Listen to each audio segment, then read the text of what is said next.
Satya for the people live TV ప్రేక్షకులకి ఈరోజు మీనాక్షి శేషాద్రి గురించి అరుదైన విషయాలు మీ ముందు ఉంచుతాను. విషయాలన్నీ కూడా చాలా ఆసక్తికరంగా ఉంటాయి. ఎక్కడో కూడా ఈ వీడియోని స్కిప్ చేయకుండా చూడండి. బ్రహ్మశ్రీ విశ్వామిత్ర 1989లో శరవేగంతో షూటింగ్ జరుగుతోంది. మేనక క్యారెక్టర్ గురించి ఎవరు బాగుంటారా అని వెతికి చూస్తుంటే ఆ రోజు బాలకృష్ణ రికమెండేషన్తో ముంబై నుంచి సంగీత బిజ్లని వచ్చారు. ఎన్టీ రామారావు సెట్స్ మీదకి వచ్చేప్పటికి ఆవిడ కుర్చీలో కాలు మీద కాలేసుకొని సిగరెట్ గుప్పు గుప్పుని వదులుతున్నారు.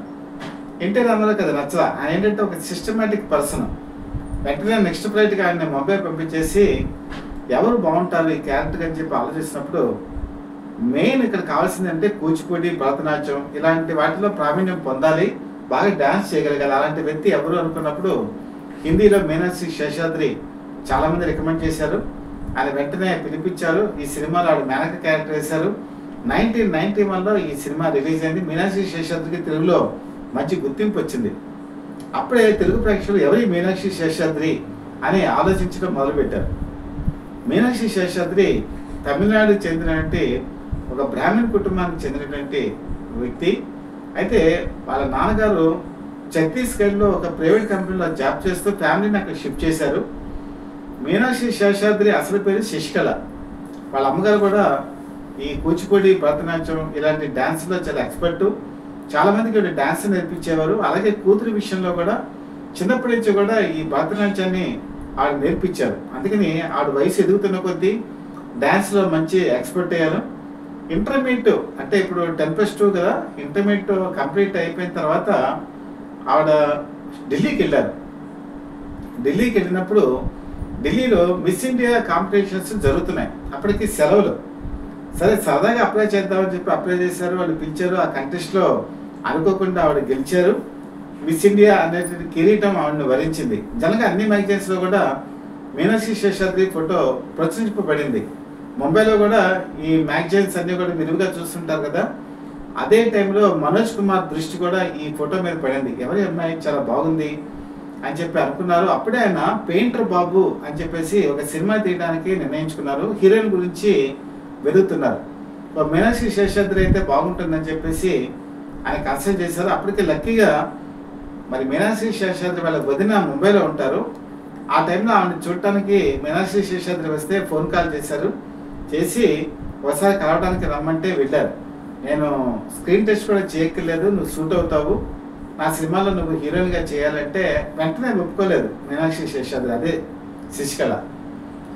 వాళ్ళ అమ్మగారితో నాన్నగారితో మాట్లాడతానని చెప్పి ఢిల్లీ వెళ్ళి ఢిల్లీలో వాళ్ళతో మాట్లాడి వాళ్ళు మనోజ్ కుమార్ అంటే మంచి వ్యక్తి, ప్రొడ్యూసర్గా, డైరెక్టర్గా మంచి పేరుంది, చెయ్యి అని చెప్పడంతో వాళ్ళ అంగీకారంతో ఈ పెయింటర్ బాబు సినిమాలోకి ఆవిడ ఎంట్రీ ఇవ్వడం జరిగింది.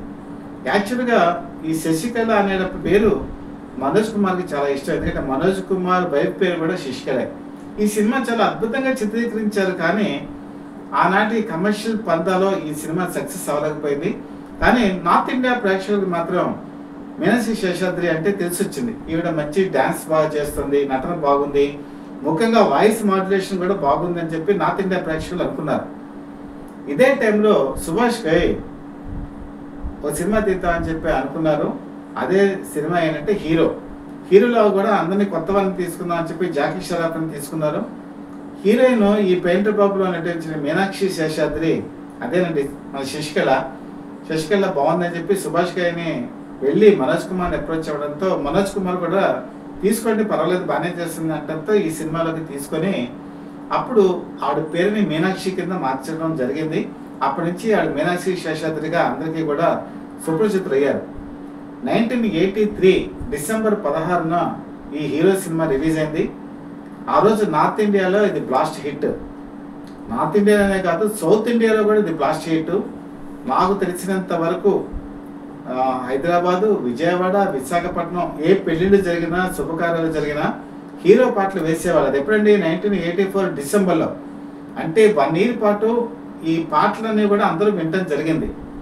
గ్రామ్ఫోన్ రికార్డ్స్లో కానీ, రేడియోలో కానీ ఎక్కడైనా సరే అంత పాపులరు.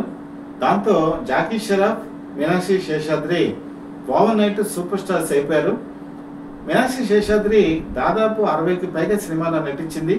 తెలుగులోకి వచ్చేప్పటికి 3 సినిమాల్లో నటించింది. అందులో నేను కనుక చెప్తే బ్రహ్మశ్రీ విశ్వామిత్ర, 1991లో రిలీజ్ అయితే 1992లో ఆపద్ బాంధవుడు సినిమా రిలీజ్ అయింది. జీవన పోరాటం అని ఒక సినిమా వచ్చింది.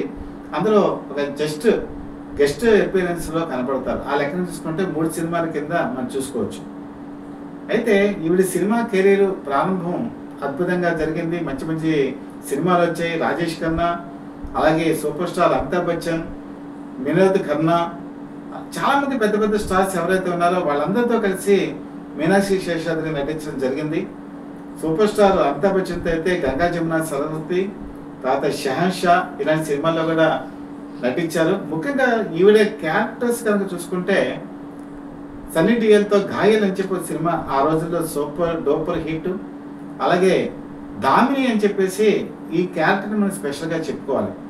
దామిని క్యారెక్టర్ తెలుగులో ఊర్మిళ అని చెప్పేసి మాలశ్రీతో తీయడం కూడా జరిగింది. ఈ సినిమా హిందీ ఇండస్ట్రీలో ఒక సంచలనం. చాలామంది ఈ పెర్ఫార్మెన్స్ని చూసి నిజంగా చాలా గొప్పగా నటించింది మీనాక్షి అని చెప్పి అనుకున్న రోజులు కూడా ఉన్నాయి. అయితే ఈ సినిమాకి ప్రొడ్యూసరు, డైరెక్టర్ రాజ్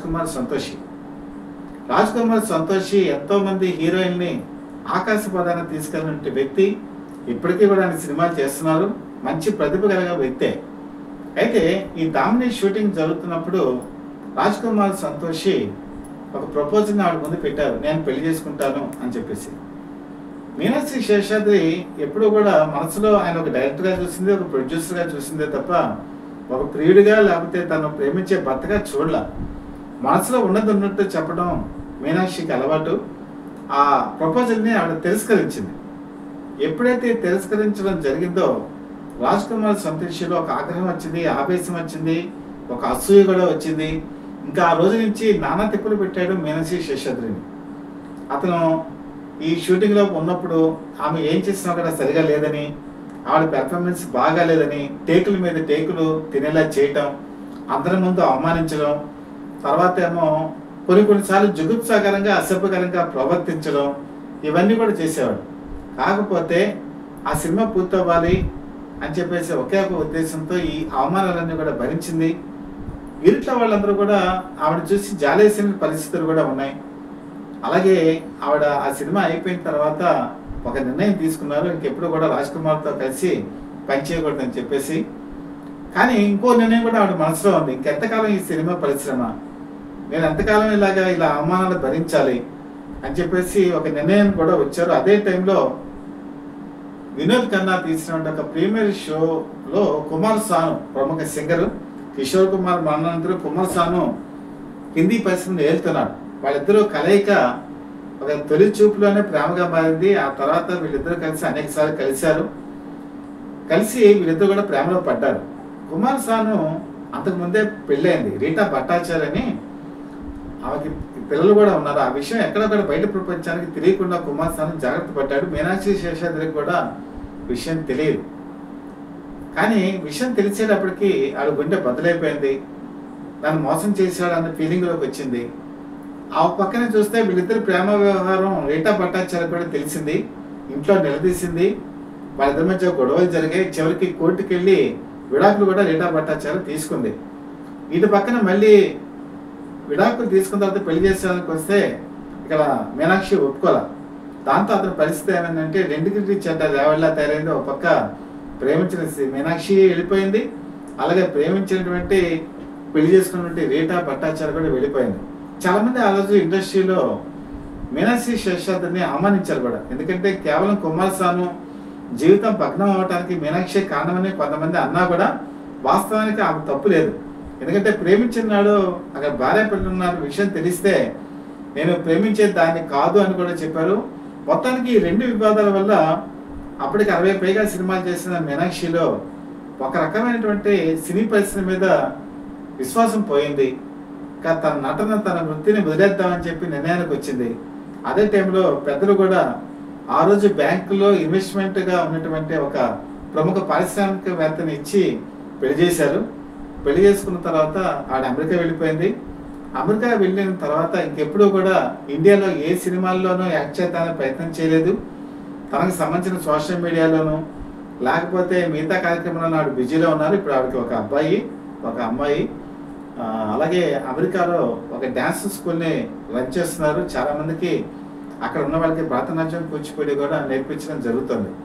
చాలా ప్రశాంతమైన జీవితాన్ని ఈరోజు గడుపుతున్నారు.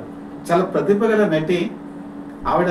ఆ రోజు కనుక ఇంకా నిర్మాతలు కానీ లేకపోతే డైరెక్టర్స్ కానీ ప్రోత్సహించుంటే ఇంకా చాలా మంచి సినిమాలు ఆవిడ చేసేది. ముఖ్యంగా వాళ్ళు ఉన్నటువంటి గొప్పతనం ఏంటంటే డైలాగ్ మాడ్యులేషన్.